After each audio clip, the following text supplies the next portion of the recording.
Good afternoon, friends. You are most welcome to Civil Affairs channel. Today we are going to discuss Social Anthropology by MAAN IGNOU. Here we will discuss Comparative Ethnography MANE003 Social Stratification, and our topic is theoretical part of which the ethnography, patronage and exploitation is an example. This book brings to the center stage of anthropology the plights of the agricultural laborers, which till then was the concern of the economist.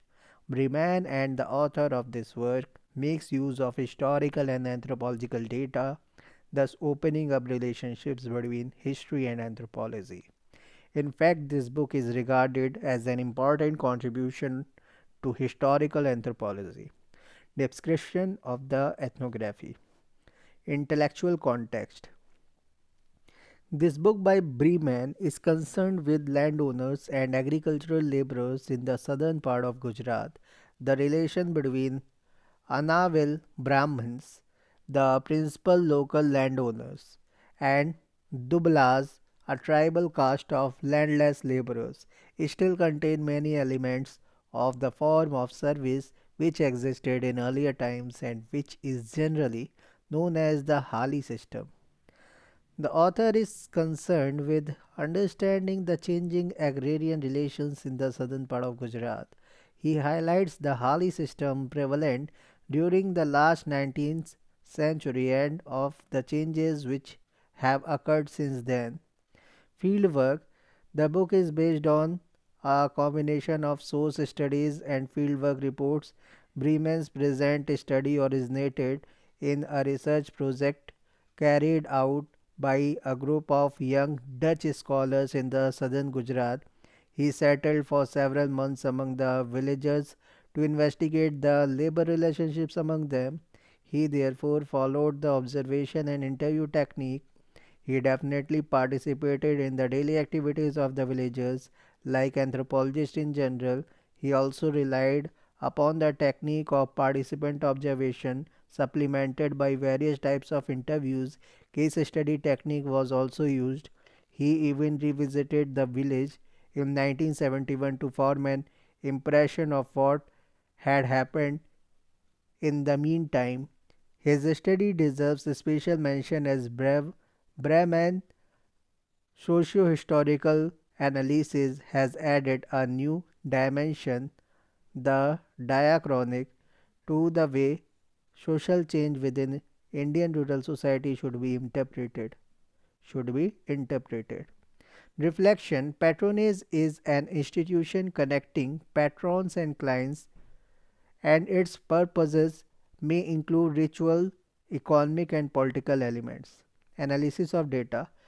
The book is divided into three parts. The first part is an introduction to the relationship between the landowners and agricultural laborers in the context of Jajmani system, the framework in which intercaste relationships in the traditional society were institutionalized.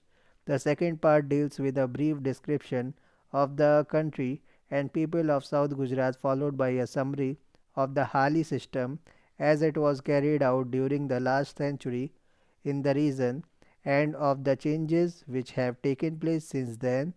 The third part is the concluding part, which is actually the report report of the investigation into the existing relationships between landowners and agricultural laborers, which he carried out in two South Gujarat villages during 1962 and 1963. Surat and Bulsar are the two districts which comprises the Indian regions of South Gujarat in the present study. The presence of a high proportion of tribal elements in the total population is the most important factor of the social structure. In the plains of Gujarat, caste system prevails, and artisan and serving castes such as goldsmith, carpenter, potters, tailors, washermen, barbers, and shoemakers live in large villages. Mediator groups such as Baniyas and Parsis have settled in towns, and the Muslims lived in large and small towns of South Gujarat. The larger part of the population in the plains is of the agrarian caste, among whom Anavil Brahmins, Kanbis, Kolis, and Dublas are the most important. The Anavils of the South Gujarat are peasant Brahmins and do not fulfill any priestly function. They are subdivided into two status groups, the Desais and the Bathelas, the latter regarded as lower.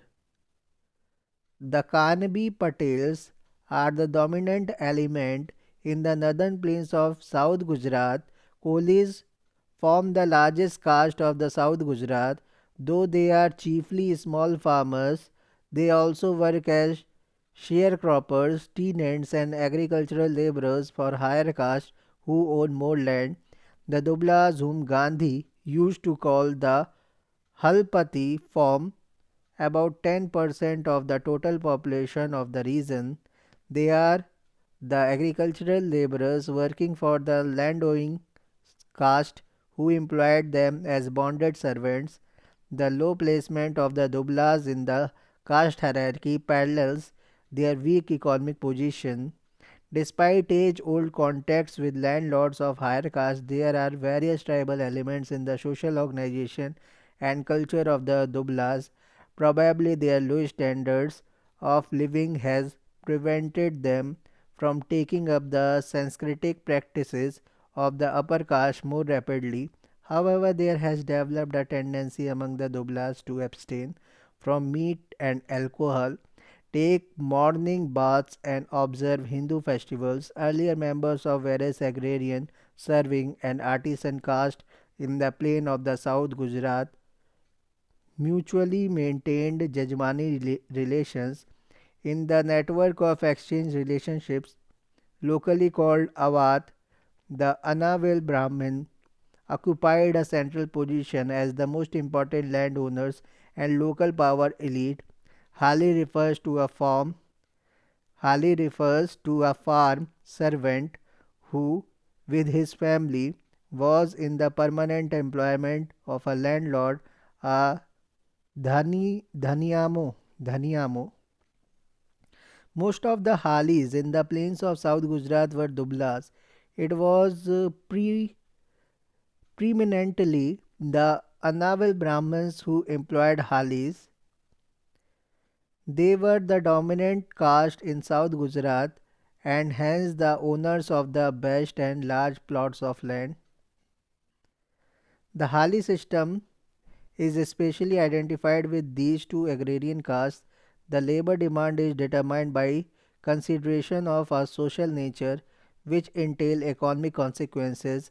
A Hali was in fact taken on primarily to replace the labor of the master and the members of his household, not to enlarge the total effort by his contribution. Halis were actually employed in times of prosperity when a growing number of Bathelas could afford to withdraw wholly or in part from work on land and leave the toil to their servants.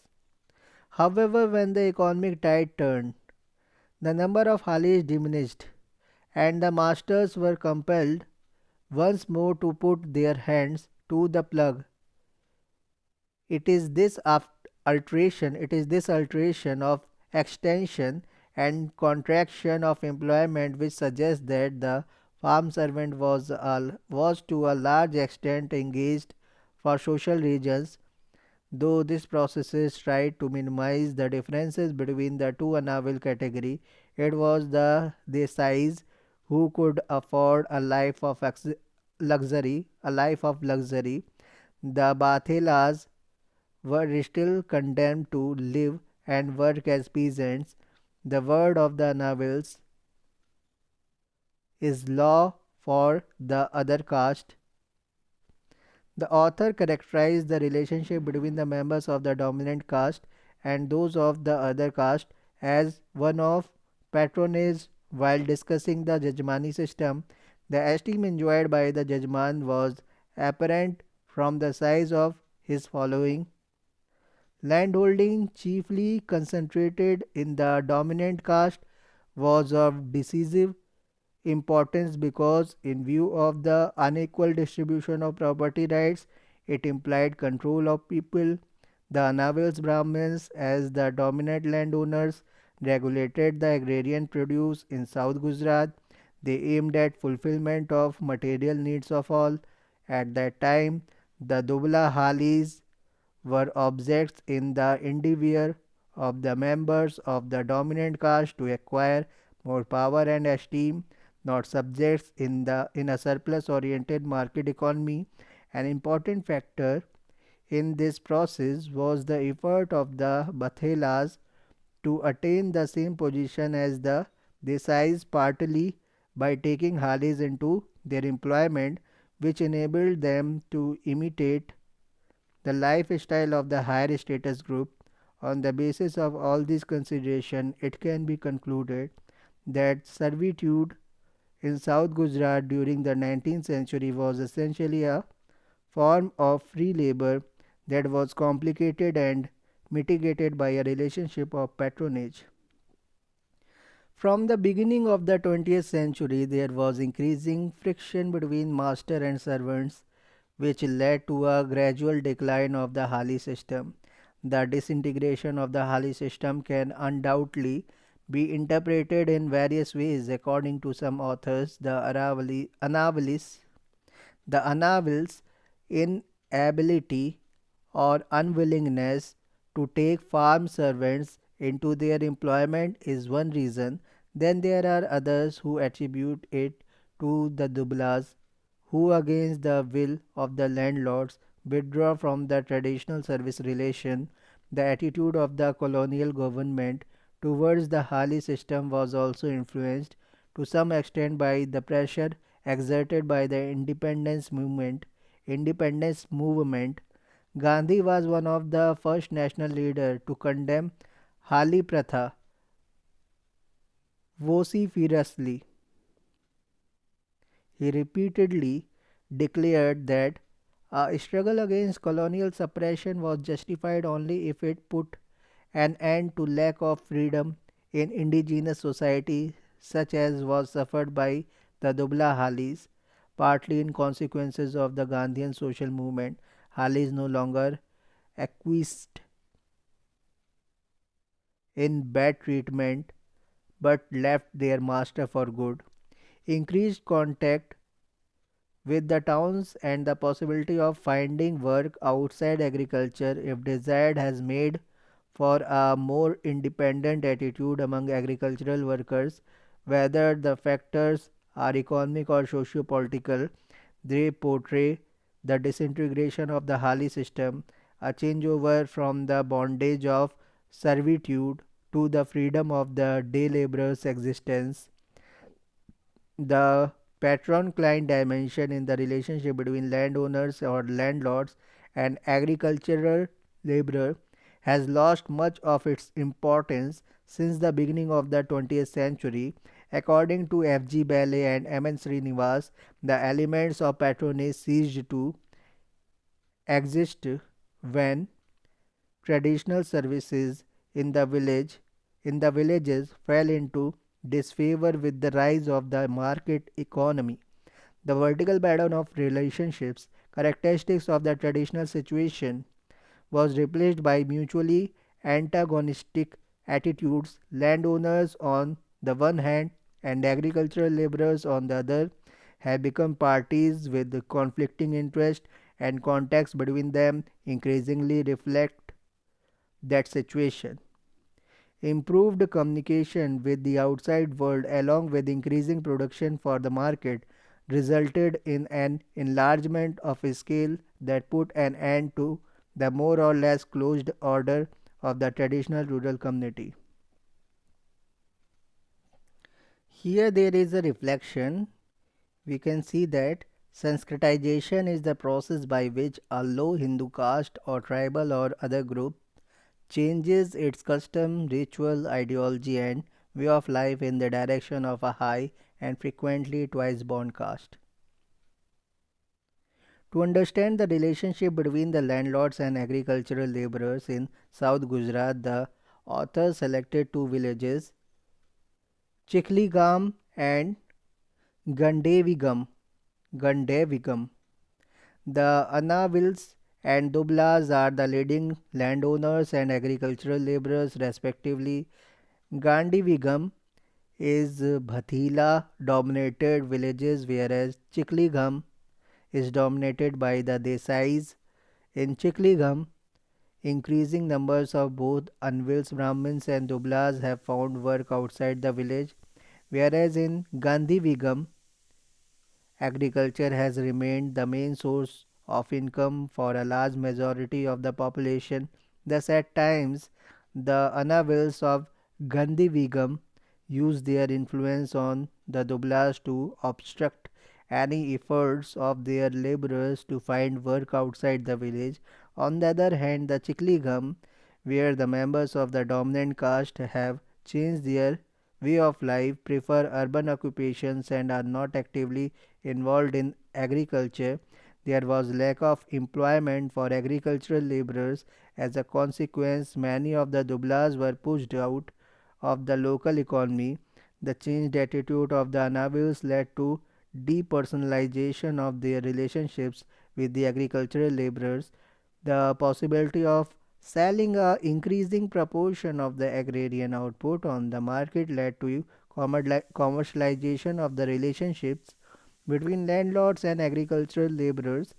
The patron client relationship has not disappeared, but the locus of the patronage has shifted to a supra local level, and it is chiefly economic or political in nature.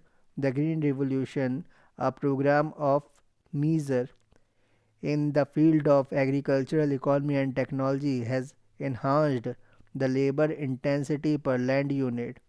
There are indications which, however, state that Green Revolution has widened the gap between landowners and landless laborers in the rural areas. Breman even re-examined his findings by spending a brief period in one of the villages, Valodgam, in Surat district. He found that the pattern of relationships between landlords and agricultural laborers has changed in Valodgam in the same way as that he had found in the other two villages. When he revisited the villages in the summer in 1971, he found that there was increased differentiation both regionally and socially. As a result of the new agrarian strategy launched by the government in the late 1960s, the large farmers profited in both Chikligam and the Gandevigam. The hegemony of the Anavils is undiminished, but he noticed the deplorable condition of the Dublas resulting from a lack of sufficient and continuous employment. The Halpati Seva Sangh, an organization which tries to adapt the Dublas to the existing social system, maintained close ties with the government party. Members of the landowning caste are amply represented among the leaders of the Halapati Seva Sangh.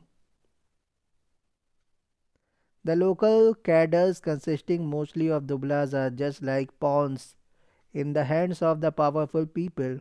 The author intends to instill the awareness of unity among the villagers. Class feeling is present, though the laborers do not have the courage to display them. Exploitation is heavy, and the laborer's situation is pathetic and confused.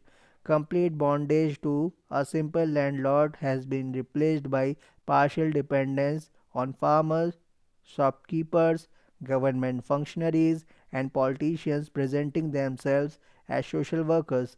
Activity: how would you relate the background of the above studies to the present situation? Conclusion: anthropologists studying villages often often thought that caste was the main organ of the village. Thus, caste was studied in exclusion of every other thing. Bremen studies servitude and exploitation From the perspective of political economy, the book shows the process of capitalist growth and its impact on agricultural laborers. How does the ethnography advance our understanding? This book opens avenue for historical anthropological work. It describes the nature of bondage and servitude and its gradual decline in the South Gujarat. The focus of the book is on the institution of Halpati, a system which kept in bondage agricultural laborer, Annaville Brahmins. The book evaluated the impact of changes such as with the spread of the market, commercialization of agriculture, growing urbanization, and expansion of the educational opportunities on the lives of the people. The system Bremen showed crumbled because the landlords decided to move outside it. Summary. Summary is the last part of this chapter. Let us begin this. After reviewing the above two monographs, certain themes emerge that need to be discussed. They are as follows: Sanskritization, socio-economic dynamics, dominant caste, tribe caste peasant, continuum, and patron client relationships. Our first thing is Sanskritization. The Bali's study on bored outcasts demanded later on to be called Harijans rather than outcast.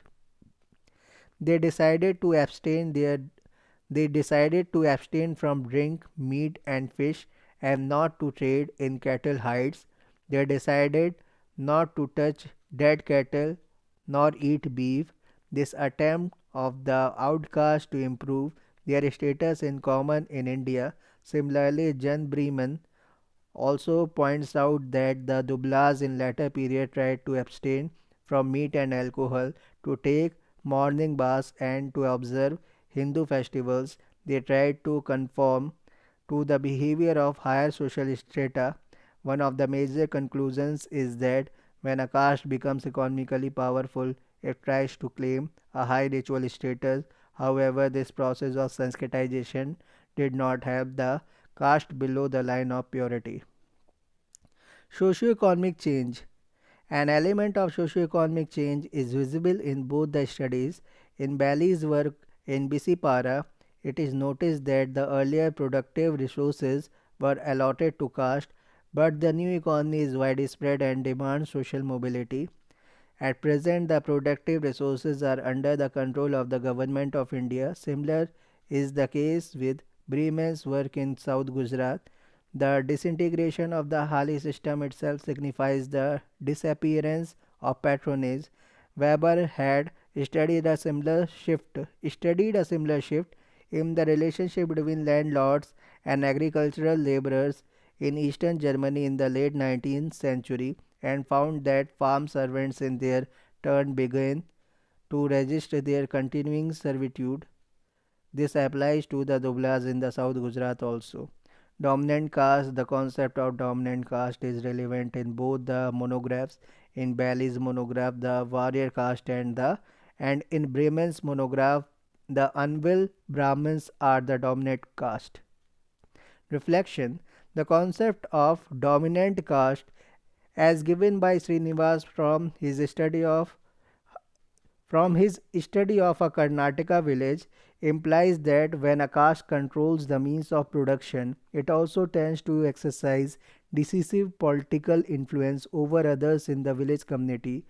In some areas, the members of the dominant caste are also numerically predominant and enjoy a higher ritual status. In fact, they were the first to seek the advantages of the Western education and move into the profession that came along with the westernization of the country. Tribe caste peasant continuum. The two monographs also throw some light on the tribe caste peasant continuum process. In Bremen's work, the Dublas were originally classified as the scheduled tribe, but since 1911 their religion was stated as Hindu. They began to cremate the dead, observe the fast and festivals of the Hindu calendar, and are now placed below the artisans and above the impure caste in the hierarchy. Similar is the case of Ballet's study in Bisipara. The bored outcast gradually began to acquire wealth and invest in land, thus becoming part of the peasant economy. Patron client relationship. Bremen focused his study on the relationship between the landlords and agricultural laborers, which he termed patronage. During the end of 19th centuries, this patron client relationship weakened, and judgmans and kamins, the member of the serving occupational caste, came to regard each other as employers and employees. In 1994, Bremen published Beyond Patronage and Exploitation with an extensive new section, Dynamics of Poverty, which grew out of the author's return to the field after a period of 30 years.